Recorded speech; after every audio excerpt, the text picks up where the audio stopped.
Economics and policy has become prime time news. These images from China, which are doing the rounds with Prime Minister Modi, Chinese Premier, and Putin, holding hands and looking very strong together.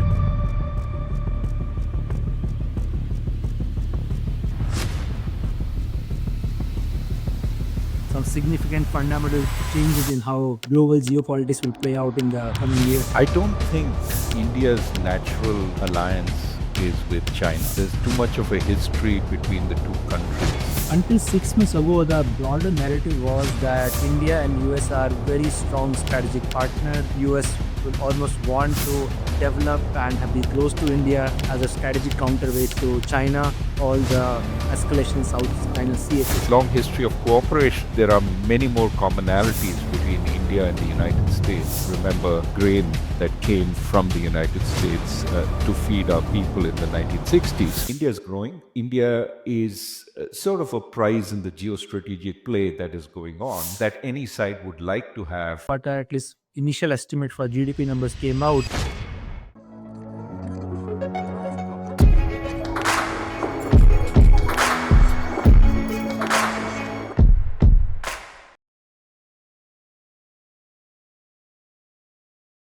Mr. Rajan, welcome to SparX. This is very apt time to have this conversation. It seems economics and policy has become prime time news. This weekend, I was at my parents' house and they were just glued to a television, listening to all the commentary about tariff wars and Prime Minister Modi in China and so on, which is very, very interesting. As an economist, I'm sure you must have a lot to chew over, think about, and help process what is going on. I want to start with these images from China, which are doing the rounds with Prime Minister Modi, Chinese Premier, and Putin, holding hands and looking very strong together, which was very difficult to think of even perhaps a few months ago.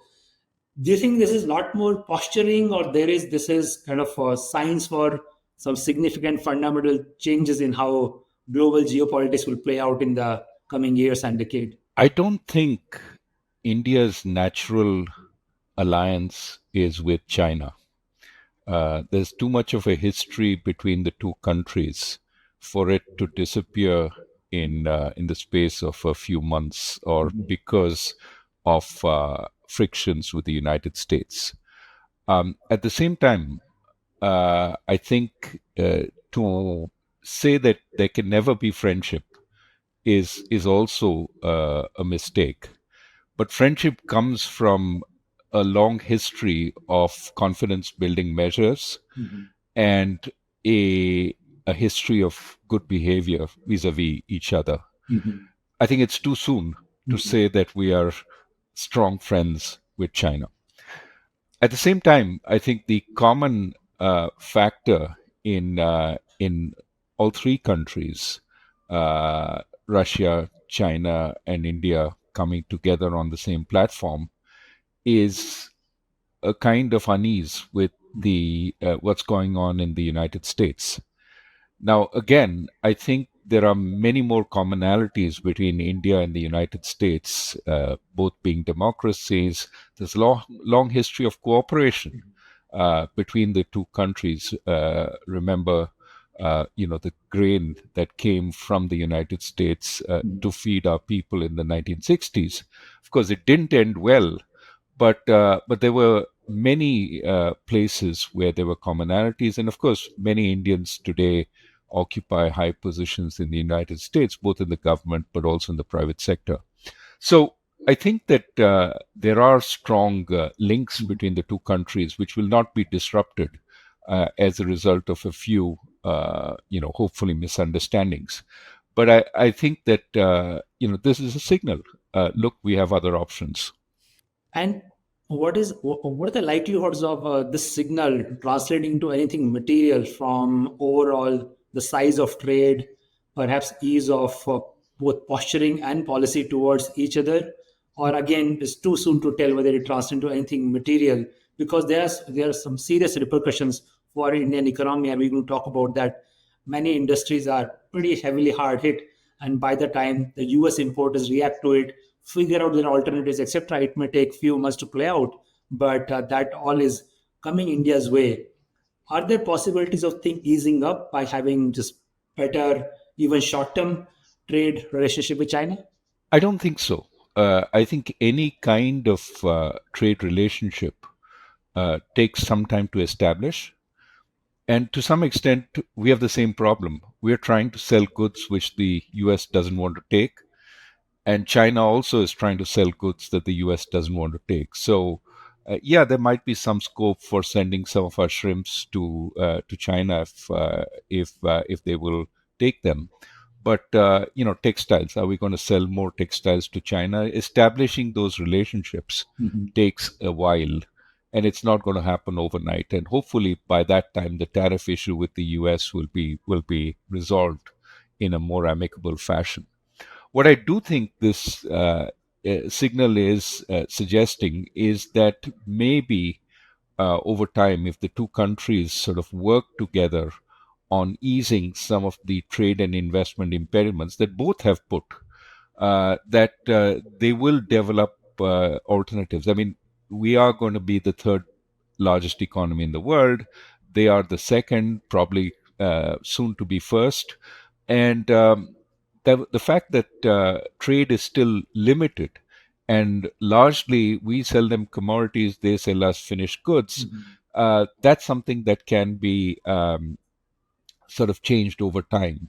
I think we could welcome much more Chinese investment, which is state of the art, Mhm. and hopefully they will help us learn some of the arts of manufacturing, which they've done fantastically well. But it has to be a two-way street, and as we open our markets to them, they should open up their knowledge base to us. But more important, I think the message from what's been happening in the last few months is never become overly dependent on any country. Preserve options. Do you think China has also strong incentives to invest in improving their relationship with India and having much stronger trade relationship? We are much smaller economy compared to where China is at. So while we may want to have alternatives and have multiple trading partners and so on, how much incentive will China have? They also have many other things to also balance. They have continued to have pretty strong relation with Pakistan. They are also biggest trade partner with US and looks like for a time being pretty good trade deal in place as well. How much effort will they want to put in beyond posturing to really sort things out with India? I think India is a prize that both countries, the US and China, would like to have uh, if they don't have to expend too much to get it. And uh, we are a $4 trillion dollar economy now. That's not to be sneezed at, but as you correctly point out, I mean uh, that's not really big. It's not as big as the EU, for example, which is 3 or 4 times India's size. But that said, I mean, India is growing. India is a neighbor, and India is sort of a prize in the geostrategic play that is going on, that any side would like to have on its side. I think we have to recognize that we're still relatively small, but we matter, and play our cards accordingly. I do think that the size of the Indian domestic market is something that all the countries which have weak demand now, given that the U.S. is erecting barriers, are looking to target, and so we can use that as a strategic sort of weapon, opening it up more to countries that offer us a better deal. But I think it's important to recognize that what we need is really to learn the tricks of the trade from other countries, and any kind of opening. I mean, we've done a very good job working with Japan. There's substantial amounts of Japanese investment in India. That is the kind of model we have to think of, where the Japanese investment comes in, trains our workers, and makes sort of quasi Japanese Indian firms, which have Indian employees, have uh, many times Indian management. Also, Suzuki Maruti Suzuki being an example, but more joint ventures of that kind. We need to aim for that. See, until 6 months ago, the broader narrative was that India and US are very strong strategic partner. US will almost want to develop and be close to India as a strategic counterweight to China. All the escalation South China Sea, etc. And it was every year it seemed like things are getting better and better with the huge Indian diaspora, the amount of foreign remittance we get from US, amount of venture capital that comes from US, and so on and on. And things have just changed very abruptly. Is this too early to be able to zoom out and say this was kind of headed this way, or this is temporary, very mercurial, just depends on what this person happens to be thinking on a particular day or a week? It's just very hard to process what happened suddenly. I don't think anyone Yeah, saw it coming.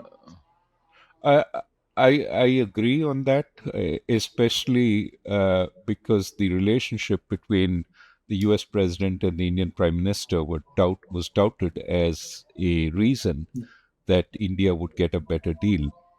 I do think that you used the word mercurial. That is a good description of the current US administration. It is very dependent on the views of one person, which can change overnight. That said, I think the commentary I see here again and again is that the United States spent 30 years, since Bill Clinton, at the very least, if not before, to rebuild relationships with India, and we should not let this be spoiled by a few weeks Mhm. of unhappiness. What I do think is the administration, for some reason, has and we all know what the speculation on that is, but has gotten upset with India. And there are some elements of the administration who don't really know how to speak the language of international diplomacy. Mhm. And those voices are getting a lot of uh, sort of play in India. But I think you should not interpret this as a broad based change in attitude in the United States. In global geopolitics, in some ways, you are trying to, in some ways, optimize both your short-term interest and long-term interest, and you do a lot of things, some public posturing as well as a lot of negotiation behind the scenes and so on. Recently, I think just a couple of days ago, I think last quarter, at least initial estimate for GDP numbers came out surprisingly positive, 7.8%. And I guess we're all anticipating that as all these things play out, there is going to be some downward pressure on GDP growth.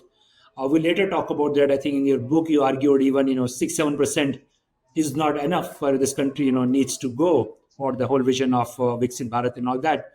But this a temporary phenomena, some just pleasant surprise, but not much to read into that. Yeah, it's impressive number. No, I think you want to obviously feel happy about the overall number. Whenever it's high, there's reason to always celebrate. But then you want to parse it. Why is it so high? And one of the reasons it's high is because the way we calculate GDP is we look at what nominal GDP growth is in rupees. Mhm. How much has it grown? And then you divide it by how much inflation has been to get the real GDP growth. Mhm. Now, the reason for this particular number is actually consists of one alarming piece, Mhm. which is that our nominal GDP has grown quite slowly, actually, relative to the past, only at around 8.8%. Mhm. It's what we divide it by, the inflation number, Mhm. which has been very low. Mhm. And as a result, our overall real GDP growth has been quite strong. Mhm. But in rupee terms, we usually calculate fairly accurately. Mhm. And the question is, are we calculating our inflation Mhm. properly? And it turns out, when you talk to economists, that there are problems with the way we calculate inflation because it doesn't truly reflect the inflation that we should be using. Mhm. Now, sometimes this helps us, sometimes this hurts us, we are in a phase where it is helping us, and so we look a little stronger. That said, I think on the GDP numbers, you have to worry about a couple of things. One is that a lot of the investment is coming from the government, national government, the central government, as well as the state governments. But the private sector is not investing as much. And that has been a worry for the last 10, 12 years. If we are growing so fast, why is the private sector not investing? And that's a question that has plagued all economists. How come 6-7% growth and you don't see strong private investment? The second is where is the consumption coming from? Fortunately, and this is the good news, the harvests have been good in the last couple of years. The rains this year look good. And as a result, the agriculture sector is doing well, which creates sort of consumption, stronger consumption in rural areas. And you can see it in the things that the rural areas consume. So that's good news. There was a period in which the rural areas were drifting away from the urban areas and were growing, less strongly. That increases inequality. So this is good news. It reduces inequality somewhat. But there is still the question of, what to get sustainable consumption, which is stronger. We probably need households to feel more confident about jobs. And that's where urban households seem to be a lot more diffident. You've seen the news on, for the first time, our tech companies, TCS is cutting back on jobs and so on. We can talk about that. But the broader issue is the economy is not creating as many good jobs as needed to employ all the young people coming into the labor force. And that's a source of anxiety, both for their parents who see the young people without jobs, but the young people themselves who are so eager to work but don't find work. No, definitely. I can attest to that. I'm based out of Bangalore, very deeply involved in the whole tech IT scene here, and jobs are harder to come by, especially for the youngsters who are just graduating out of college. Finding a good internship, finding a good job, which was for a good engineer, it was a given. It was pretty much in some way the seller's market or job market. But I think things have changed in last 12 to 18 months. Little bit, I think the impact of AI is also starting to be felt, and we'll come back to that. But where is going with this, 7.8% thing? And I understand your point about inflation. Hopefully for a time being, it's very much under check and so on. But I'll come back to it, return to its longer term pace at the very least, and compounded with this whole tariff issues which is going on, it's going to probably put some headwinds as far as economic growth over next two 3 quarters is concerned. Yeah. So if you look at the amount we sell to the United States, we are selling around $85 billion. Okay. Now, that's not all value added in India. I mean, this is a point I've been trying to make, that our electronic exports, for example, the mobile phones that are included in Apple's exports to the US, the value added is relatively small. On the other hand, our textile exports, the value added is more like 85-90%. We import some of the yarn sometimes, but most of it is made in India. So you have to look at how much value added is in the exports to understand how much this is going to affect us. If you look at the overall US exports, probably about 40 billion of the 85 billion is value added in India. So even if it collapses totally, right, we lose about $40 billion of GDP. That's about 1% of GDP. Okay. But it's not going to collapse totally. First, it depends on how long this tariff conflict continues. A lot of exporters use the window to accelerate exports into the US when they saw that they had a 10% window and they were worried about what might happen after. So buyers in the US have built up inventories and so on. Now, of course, right now, there is the issue of Christmas in the US, which is a big sort of sale. And so our textile exporters may have been in the process of putting together stuff for Christmas. Some of them, it's a little late, but some of them may still have been doing it, and they will be hit by the tariffs. So there will be harm, there will be problems, but I think if this lasts, few months rather than the whole year, Mhm. we're talking 0.3, 0.4% of GDP. The worry more is that, who are the people who will get most hurt? It's not the Apple suppliers. Apple will work out a deal in the Yeah. US, but it could be our shrimp farmers. Now, I think what we should emphasize is they should be lobbying Mhm. via their counterparties in the US.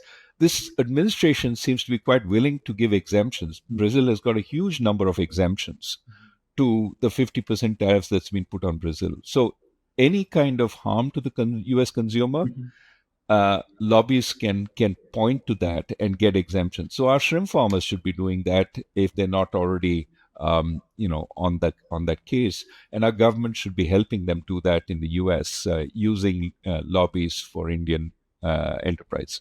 That can reduce the damage considerably. Mhm. Similarly, our textile manufacturers should be working through their buyers, the Macy's and etc., to appeal to the government. But if you put all that together, my sense is, 0.2, 0.3, 0.4% of GDP is the hit from this.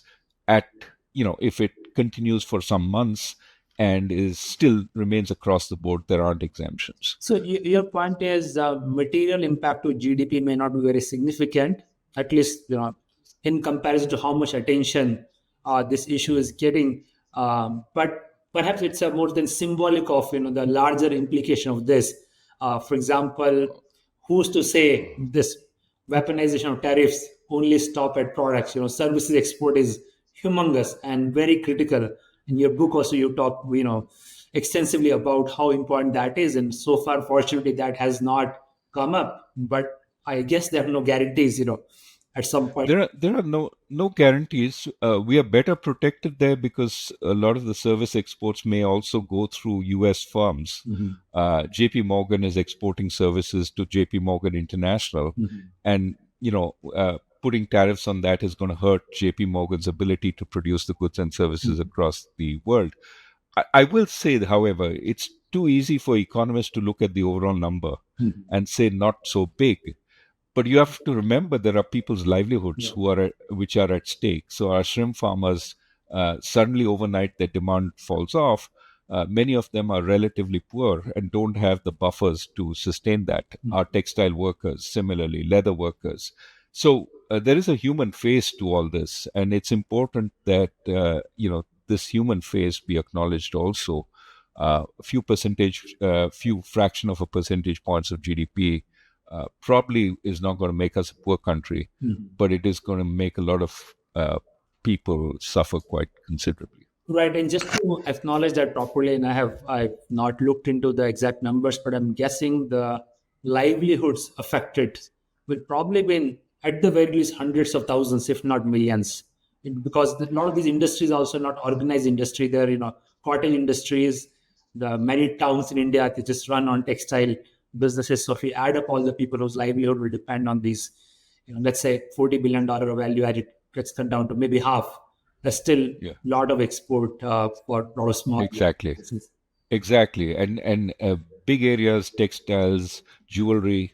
Those are areas which are impacted, and they employ a lot of people, as you point out.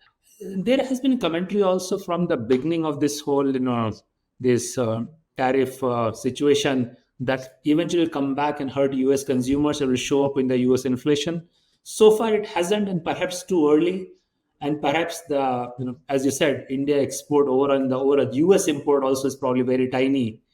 It doesn't seem to be at least a factor in the decision making, whether they calculated or ignored. Either way, it doesn't look like, US side of things, enough or even much attention paid to the fact that it can translate into cost rising for US consumers.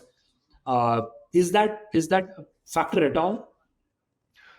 So one reason it hasn't risen is precisely because there were these exemptions. It was a 10% tariff with a lot of loopholes for major imports. Mm-hmm. So, with the finalization of tariffs, we are going now from the 3% tariff overall on US imports to about 17, 18%.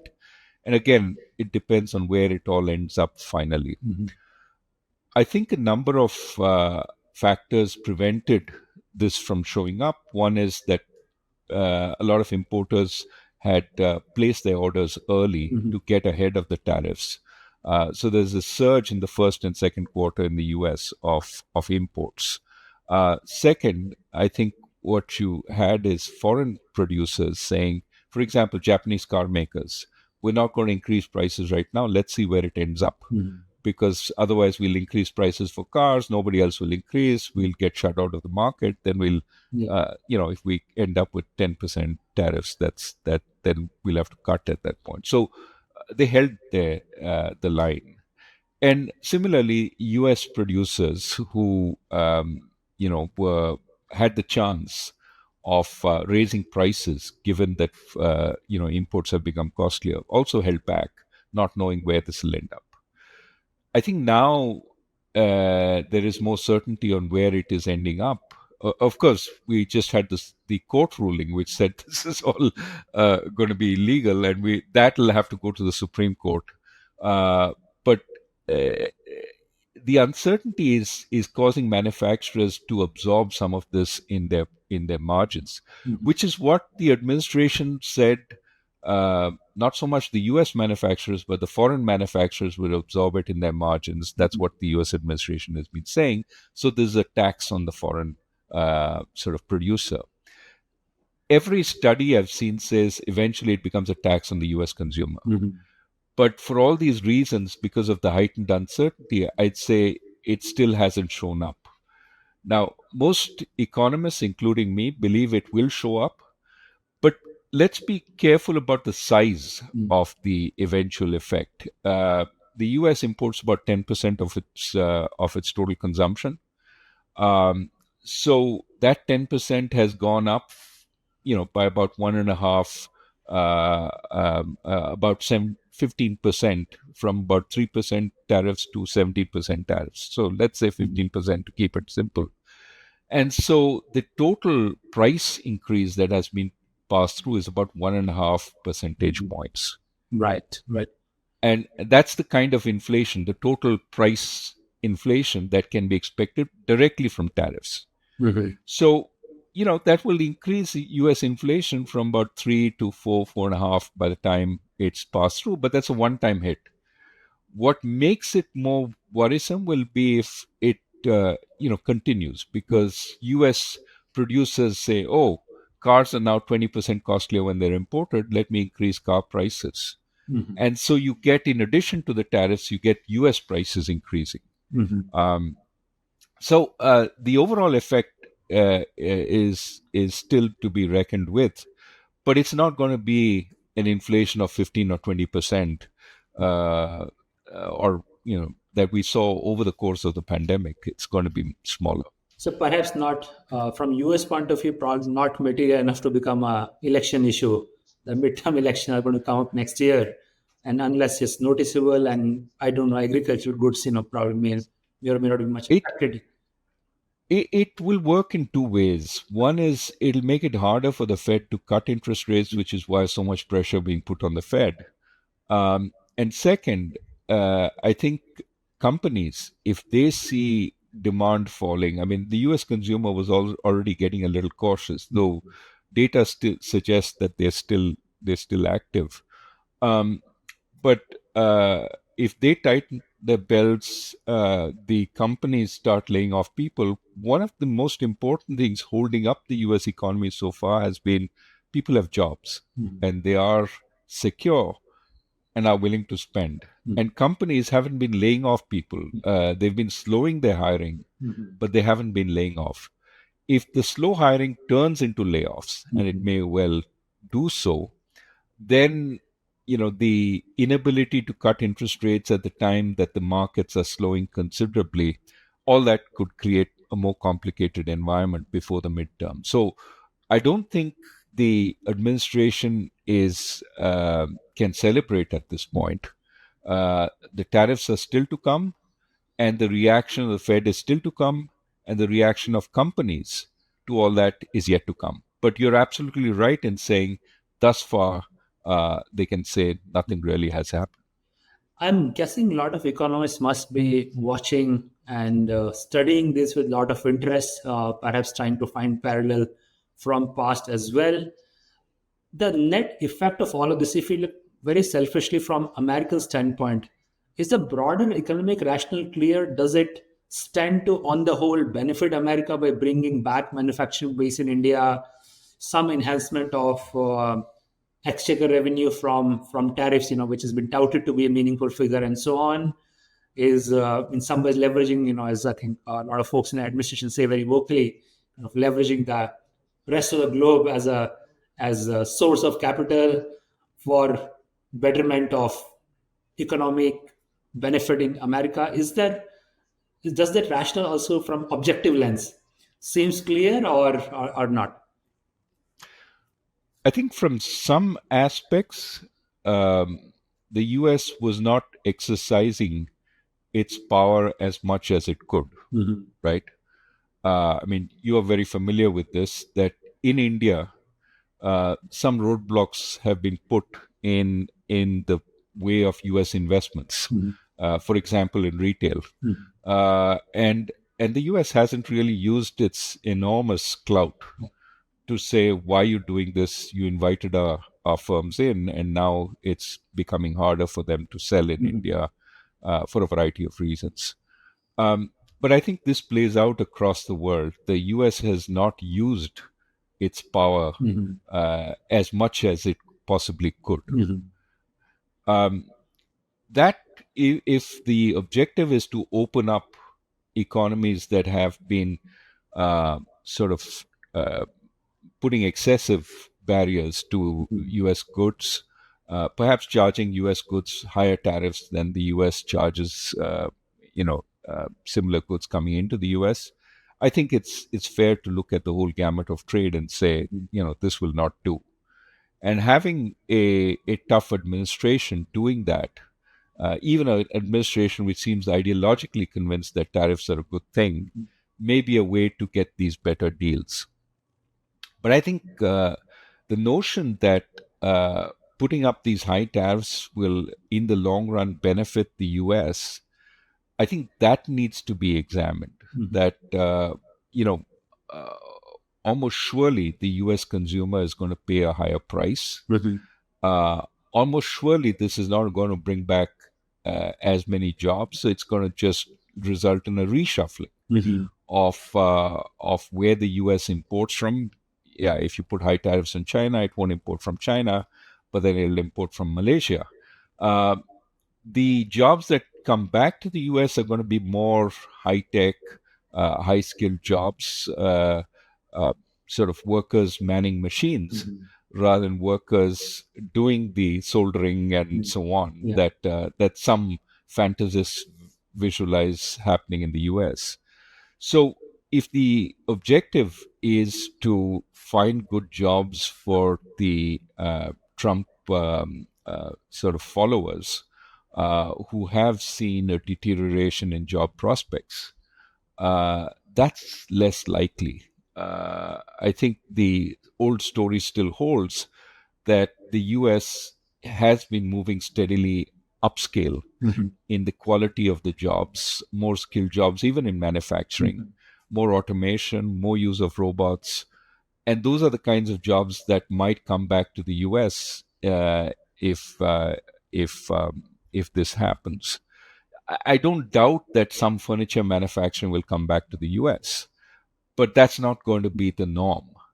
And so I think the overall sense over time, which will be visible over time, is the US is not doing itself a favor by raising these tariffs beyond what might be necessary to get cooperation from the other side. I think there's a lot of talk about how Brexit was going to be great for the UK. 10 years after it, they're finding how bad it is. but the economists at that time were ignored. Oh, you don't know economics is an art, not a science, and you're saying all these bad things will happen, but you must be joking. Nothing really bad has happened. The bad stuff shows up over time. So with it, maybe with Brexit in the hindsight, if we analyze everything that's going on and try to, let's say, poll 100 top economists in the world and make some kind of an assessment about 5 years from now, 10 years from now, this can end up being much ado about nothing, just a lot of noise. It may end up being net beneficial for America or net harmful for America. Where do you think the consensus view today is going to be on this long term outlook? Today's view, I think, for economists would be net harmful for the US. Okay, so that's very sobering in some ways. Maybe somewhat connected to Dr. Rajan, to your earlier work also. Going all the way back to financial crisis. At some point, in 2004-5, you started calling out this hidden tail risks in this financial system, which panned out in a very catastrophic manner. Are there potential significant pitfalls also which may be buried somewhere here, which are not visible today, but which can really create possible havoc with overall global supply chains and so on?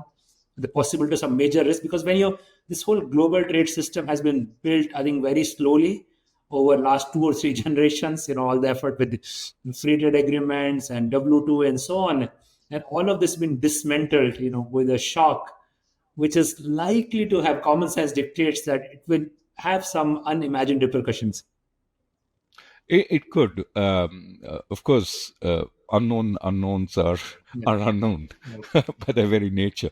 It could have some shocks. The reality is the U.S. innovation system is quite interesting. It's basically let the innovation run and let's not put too many constraints in the way.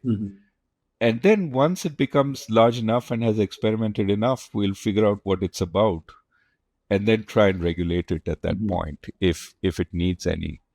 Problem with that, I mean, the virtue of that, of course, is you get a lot of innovation. And you can see that in AI, for example. You can see it in the crypto sphere. You can see it with stable coins. The downside of that is the system may blow up before you sort of understand fully what it's about. And we saw that happening in 2007, 2008 with the subprime mortgages. That was an innovation and it expanded, but then it wasn't appropriately constrained. And then it blew up the system, and that had repercussions for the whole world. Where are the problems today? It's hard to say because these are innovations. Everybody says, oh, this is going to be risky or that is going to be risky. But often the risks are not where you see them. But as you said, they're building up somewhere. And it's only when the system is stressed that you find the true location of the risk. You saw that with the LDI crisis in the UK, which is pensions had thought they had hedged themselves, and when you looked at the balance sheets, it looked fine, except when the US, when the UK government securities changed price rapidly, there were a lot of margin calls that the pensions had to meet. And that put a lot of stress on the pensions. Then they sold more, government bonds that they held, depressing the price even further. It was a full-blown crisis very quickly. So things happen in ways we don't fully understand because the plumbing backs up. Right. And we haven't tested the plumbing. We haven't put large volumes into the plumbing system in normal times. And it's very hard to do it in an effective way upfront. So, AI, how much of AI is embedded already into various systems? And now, is there a chance, you know this better than I do, is there a chance of it going off track? We're very used to Bitcoin blockchains being resilient.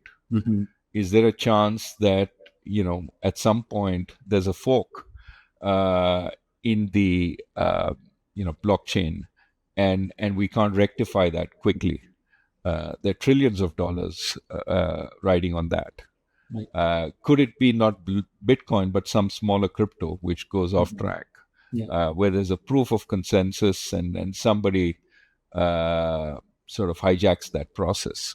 So none of this has really been stress tested, and you really need a big adverse shock to stress test the system. I think um, for now, there's so many sources of adverse shock. One could be technological, the other could be geopolitical. What if there's a war? The Taiwan Straits are certainly on a lot of people's minds, but it could be in an unexpected place. So I I think the nature of the innovative system in the US uh, creates both benefits as well as potential costs. And we have to see how it works out. And a lot of global institutions which were designed to be able to potentially manage, mitigate some of these risks, or if a crisis happens, to at the very least bring everyone to a table. Seems like that era is over. It's the new order probably will take time to emerge, but I think, I don't know, one way to look at it, those institutions since for 75 years, did their job. They're obsolete, outdated, and so on.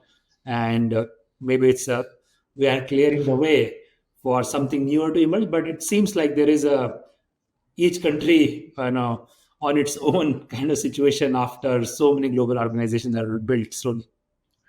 Well, those institutions still meet, still have a governance structure, etc. But you're right that with the country that built those institutions in the early years, now backing off from giving them any support, sometimes actually withdrawing any funding for a bunch of UN institutions. Um, they're sort of on life support at this point.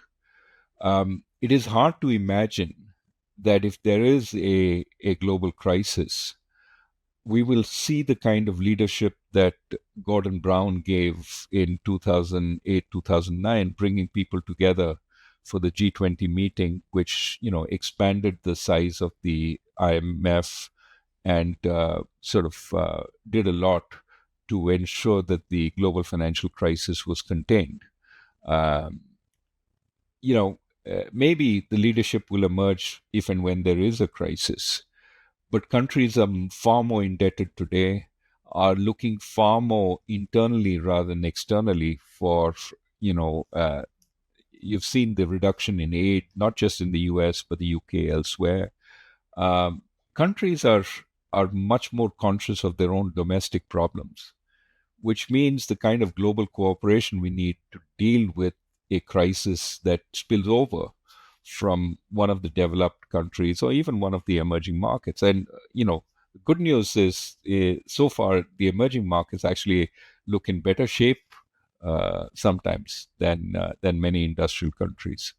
Um, but I think that yes, the global institutions haven't evolved as fast as we would want them to, but are particularly vulnerable to a withdrawal in support of the United States, which has been backing these institutions for so long.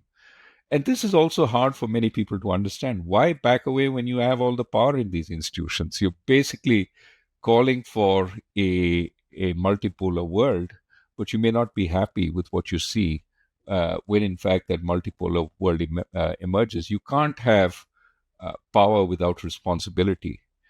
Either accept the responsibility and the power that comes with it, or be ready to give up the power and the responsibility. The U.S. is still trying to figure out whether that it wants the power, but doesn't want the responsibility anymore. There are at least two major crises on the horizon. One is that climate crisis that people were paying attention to for last few decades, as slow and steady, not enough, but some progress was being made. It seems like it's now forgotten. We've just kind of moved on. The amount of attention we used to get is nowhere close to seems like some more drill baby drill era now, and peak oil consumption still looks like many years ahead of us. It just seems out of reach. And the other crisis potentially that which kind of alluded to is the impact of AI into pretty much how everything in the world is governed. Even leaving aside geopolitical and strategic autonomy aspects of that. And those are, if as and when these crises unfold, they are going to be very international in nature, and without organizations and platform to be able to talk about this continuously, make trade-offs and adjustment, it seems like these going to be run amok. I'll add a third, which is the aging of populations and relatedly the migration uh, uh, response to climate, right? You've just seen terrible floods in Pakistan once again, just 3 years after the country was one-third of the country was under terrible floods.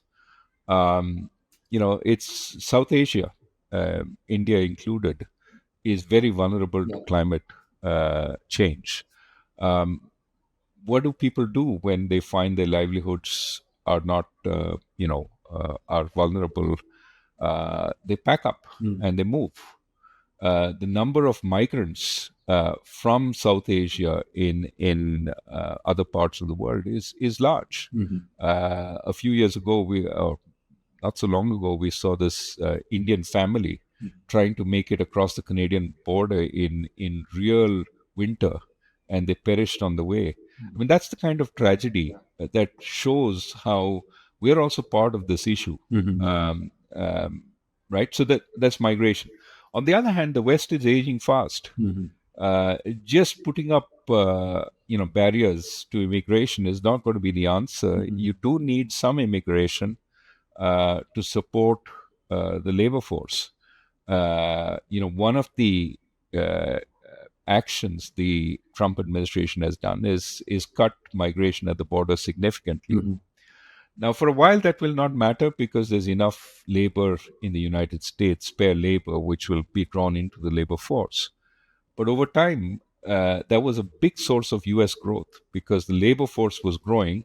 When people come and get rich in the United States, they stop having children. Community after community has done that. And so the native population grows more slowly. And the only way you can grow as an economy is if you get a foreign population come in. Now, the US has benefited from having a relatively young population because of the migration. If you stop migration, it starts aging also. But Europe is already aging very fast. China is aging. India will age in 15 to 20 years. So keeping all this in mind, we need sensible immigration policies across the world. And it's important not to be overly hostile towards immigration because it's not just the undocumented immigrants you keep out, it's also the legal immigrants who start saying, do I really want to be in a country where I can be stopped at every corner and asked for my papers? So it's important for all countries, including our own, to start thinking about these issues because they become important. Mr. Rajan, coming to your book, the Breaking the Mold, I had, you can see extensive notes, and I really enjoyed reading the book. One of the things, point you make that for the dream of developed nation will require somehow achieving 8-9% GDP growth, which in modern times, barring China, no one has been able to do. And this, my question to you is, well, obviously that's desirable, and the compounding effect of that, we can see over 25 years is, the 2 or 3% delta really adds up. But it also seems like out of reach in many ways. I think we've all been, wishing for 8-9% for a while. Is this realistic? Is there any hope of us being able to do that? Or is it just we wish it was there, but it's not. So but can we just hold on to 6-7% at least for next 20 years, like we have for last 30 years? And that's probably what we'll get. Well, if we hold on to 6-7, it's very creditable because we'll have grown for 40-45 years at 6-7. We'll be a middle income country, not Viksit Bharat, but middle income. And given our population, we'll be one of the, probably the third biggest country in the world at that point. But you are more familiar with this. You deal every day with entrepreneurs. You've been working very hard on all this. I firmly believe that with more ambition, ambition of the kind that you bring to these youth, uh, we can do far better. Um, and I think that it doesn't require a lot more investment. It requires taking the message from China, which is, they were going on the path of low skill manufacturing for a long time. Mhm. But in the early 2000s, they broke from that and they said, we need to move upscale. They didn't go so much into services, though they do produce a lot of services, but they went towards higher skill manufacturing. Mhm. And the universities in the space of 20 years have grown, as they say, from zero to hero. They really have first class universities because they've invested in them, and they've got a lot of good people to man the universities, including a lot of Chinese professors who went abroad. And they've increased the collaboration between universities and industry. Mhm. So that's the lesson I think we should take away from China. How do you enhance the skill base of your economy rather than focusing on how do you do low skill manufacturing or moderate skill manufacturing in a big way? Mhm. It's not manufacturing which is important. You know, get your activity from manufacturing or services or whatever, but understand your biggest resource is your human capital. Mhm. And having students graduate from college with third rate degrees where they really haven't learned anything over the span of both their school life and their college life is not the way we're going to climb up the global ladder. That we need to impart much more skills. It can be vocational skills. We still, the point we make in the book is you need high skills, and that could be the export sector.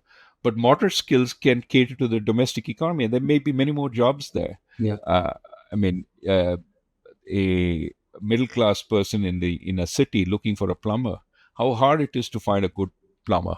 That could be a source of a tremendous growth in jobs also. Mhm. um, but we can also find manufacturing jobs wherever we can find them. Mhm. But I think we should look at improving the basic infrastructure, not just the physical infrastructure, which the government has done a good job on, whether the state government or the national government, but also the sort of the human capital infrastructure, Mhm. the quality of people, which means work on every dimension: the school, the creches, the anganwadis, the nursery schools, the high schools, the universities, but also healthcare, also access to finance. All these can help, Mhm. but we need to sort of improve the capabilities of our human capital. Otherwise, uh, we're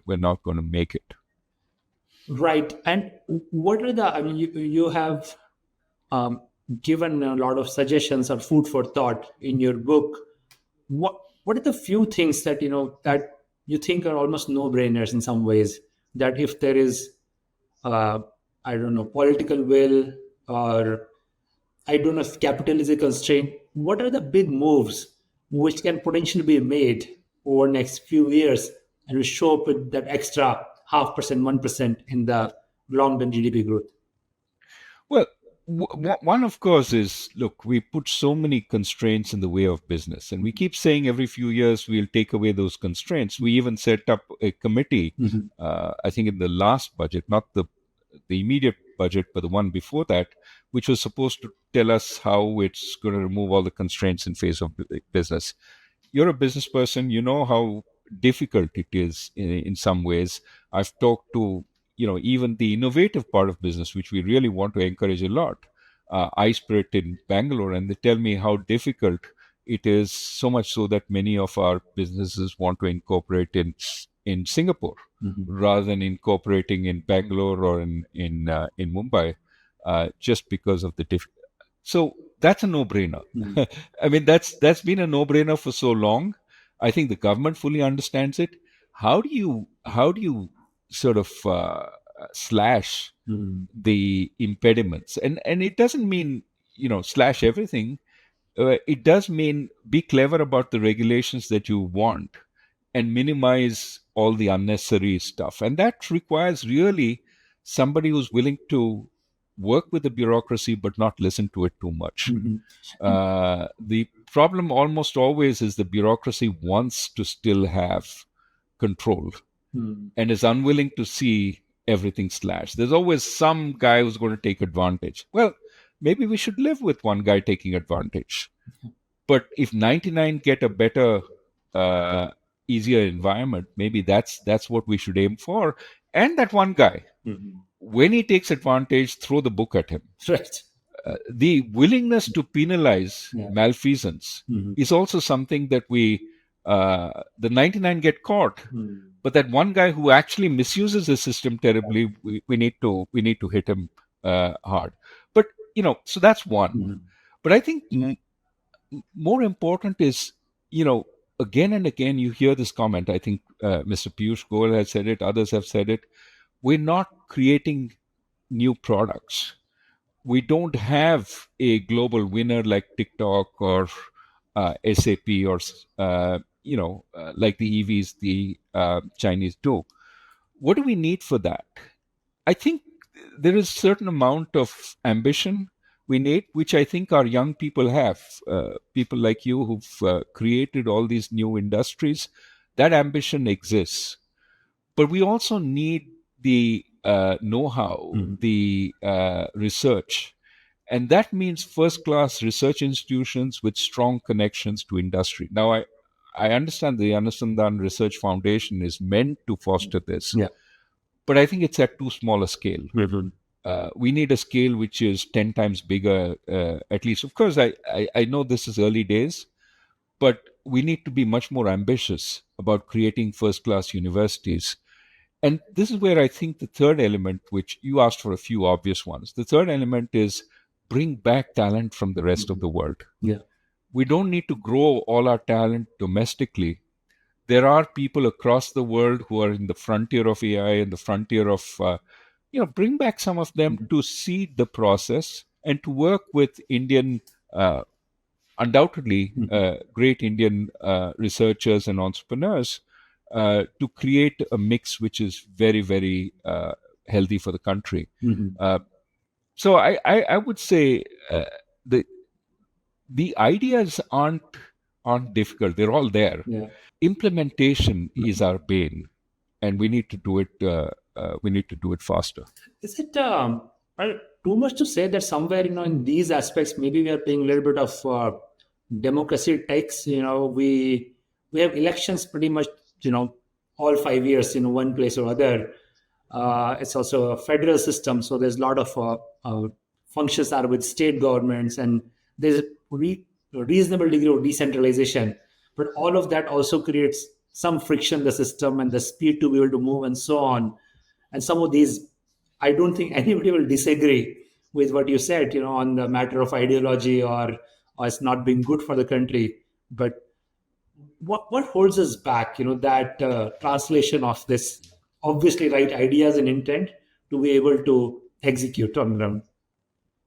I think a sense of urgency has to emanate from the center, and hopefully the Prime Minister's speech, Independence Day speech is one example of a rebuilding sense of urgency. I felt the sense of urgency had been lost over time, but it needs to be recultivated. And the center has to work with the states.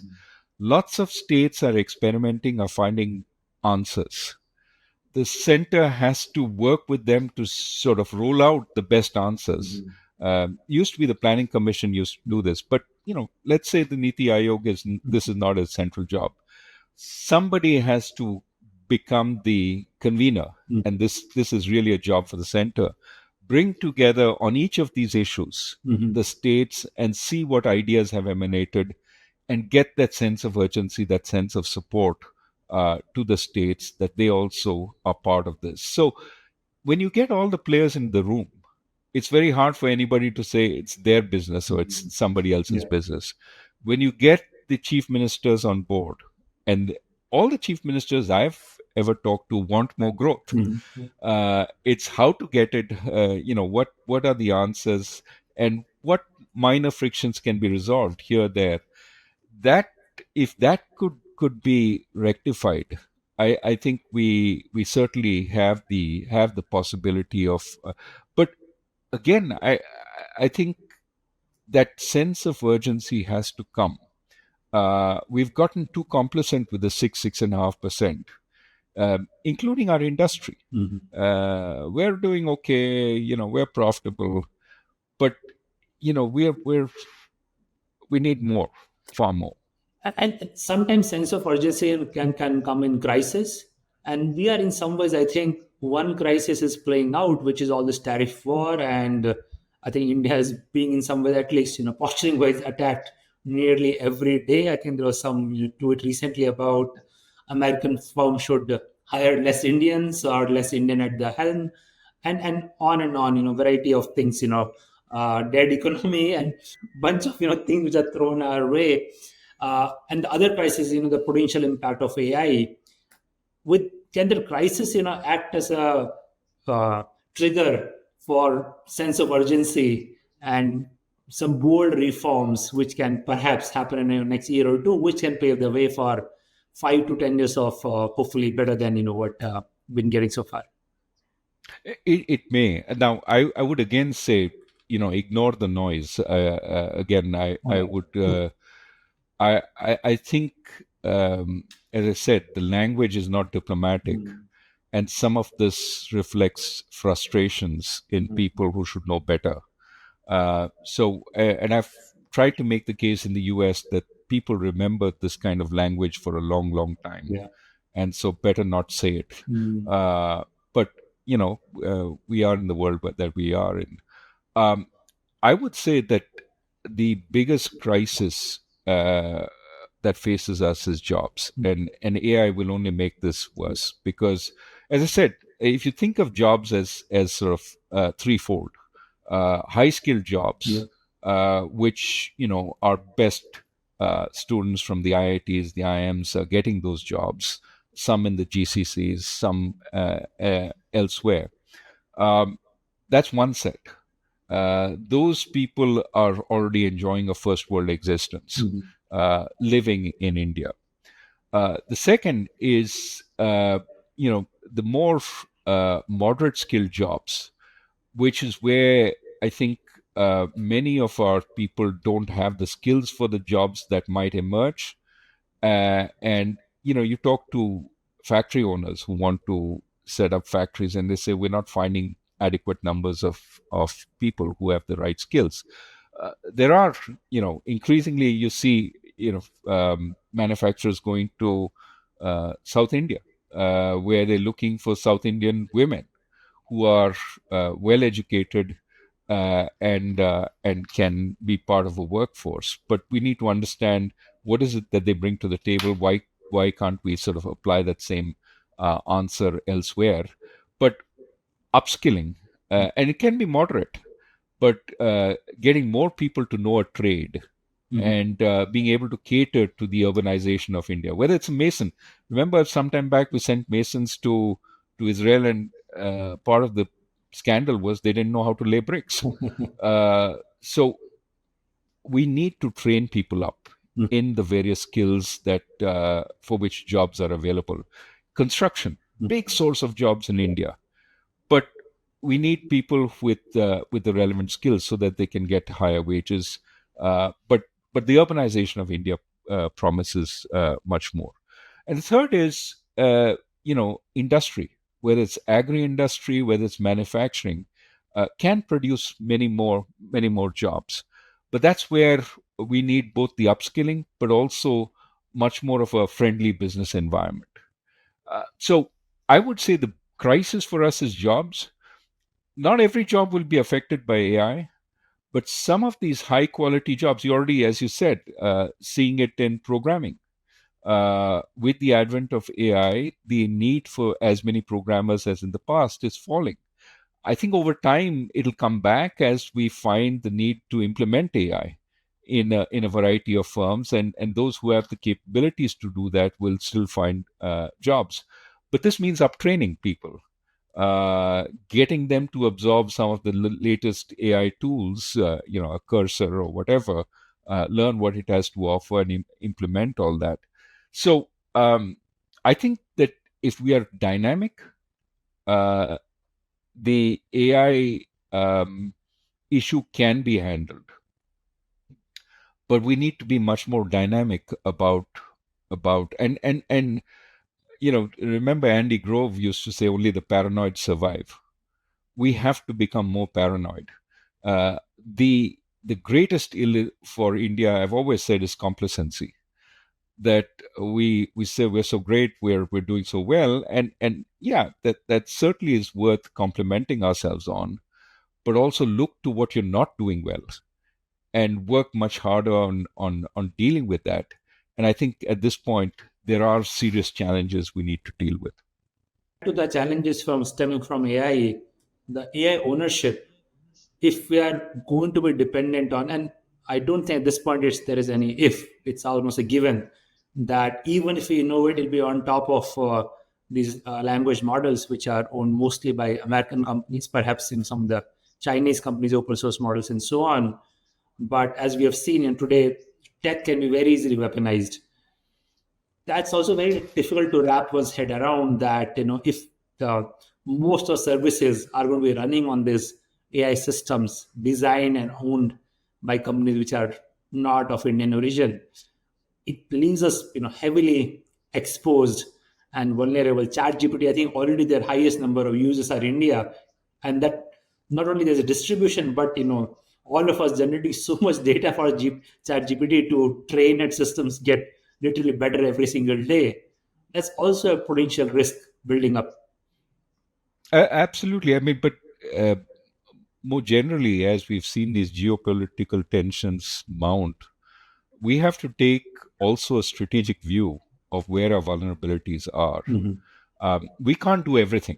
Yeah. And I think it doesn't make any sense for us to produce everything. But we need to figure out where our serious vulnerabilities are, where we need an Indian answer. Mhm. And it may be that we need a couple of Indian companies, not just one, so that there is more competition, but who have homegrown LLMs, large language models. Um, we need a DeepSeek, which is Indian. Mhm. Uh, but this is where the ambition matters. Yeah. Our largest, it may not be our largest companies, but Mhm. hopefully some of our breakthrough mid-sized ventures will go into this. After all, DeepSeek was a hedge fund, Yeah. which invested hugely in trying. And I mean, I have no doubt that we have the talent Mhm. in India, Yeah. but we need to be ambitious, and that ambition may also be to reduce the vulnerabilities we have. So I agree with you that we need more uh, local alternatives in some of these key areas. But it doesn't come from a government program which says I will buy so many chips. It comes from the private sector Mhm. basically saying we need to do this, and a few ambitious people Mhm. embarking on that.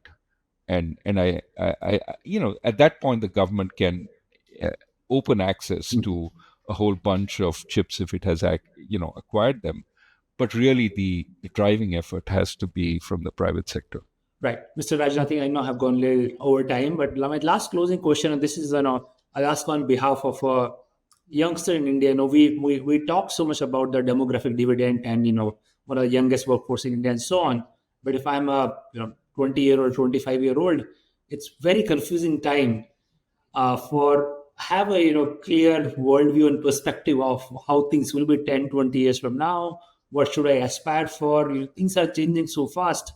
What is your message to younger Indians who want to participate, who want to grow up into this vision of developed India and so on? How should they think about managing their next 5, 10, 15 years? I think what you said, is right, that everything is a little confusing. All the realities of the past 3-4 decades have been thrown up in the air. There's a lot of change in the air. But, there have been other periods of change. So let's not be overly sort of focused on this is the one period of change in history. When I was growing up, it was the internet. But also geopolitically, the Soviet Union was collapsing. And there were big changes in the world afoot at that time also in the early 1990s. So change is something that is happening. You have to deal with it. And I think rather than planning out, this is the next 30 years, never actually happens, right? You start with something and then it morphs into something else. The reality from your career, immensely successful, is seizing the opportunity when it shows up. And being prepared to seize the opportunity when it shows up. You can't plan for it. You would have never planned for all the things that you did. It just happened because you were ready for it when it came, or you were willing to seize it even if you didn't think you were fully ready. So I would say reality is focus on improving yourself all the time, on improving your capabilities. Find tasks or jobs that challenge you and that you learn from. If you're lucky enough, obviously many people are looking for jobs, but constantly make sure that you have better skills. And that will always hold you in good stead. And give you the chance to take new opportunities when they show up. So by all means, keep your antenna open. If you're comfortable in your job, it means it's a little too easy, and you need to look for more opportunities, more challenges to grow. But keep your eyes open and constantly ask yourself: Are you growing? Are you learning? Are you developing? And push to do that. Go to your boss and say, I need more. I'm not getting enough. But also be ambitious. Break out on your own. And create something. There's so many opportunities to create in this world, and there's so many ways to be creative. So don't wait for somebody to give it to you. Seize it. And again, I would say that's the best advice I can give. But we all have our own particular favorites. Just talk to a bunch of people and you'll get a sense more broadly. Just to underscore that, I wholeheartedly agree with you. I think cultivating that ambition, risk taking, as well as I think today is probably the need for continuous learning is more than ever before, and we are the fastest growing economy in the world, which means there are more opportunities getting created, and perhaps the delta can also, as you I think also pointed out, from the ambition of the youth in the country and their risk-taking and continuous learning probably going to add up to contributing that hopefully India realizing its potential in the coming decades. But Mr. Rajan, I want to thank you for taking the time. Your career has been very inspiring. You have contributed to India in so many different ways, and also to the global economic thinking through your work as an economist, researcher and professor. And you continue to share your perspective and worldview through your books, which are eminently readable. They are like compact economic policy lessons in a easy to understand form. So thank you so much for everything you've done for the country, for the world, and for taking the time to speak with me. Well, I'll say the same to you. Thank you for what you have done. Thank you for showing the way, and thanks for doing this. Thanks for talking to me. Absolutely, Mr. Rajan. Thank you. Take care.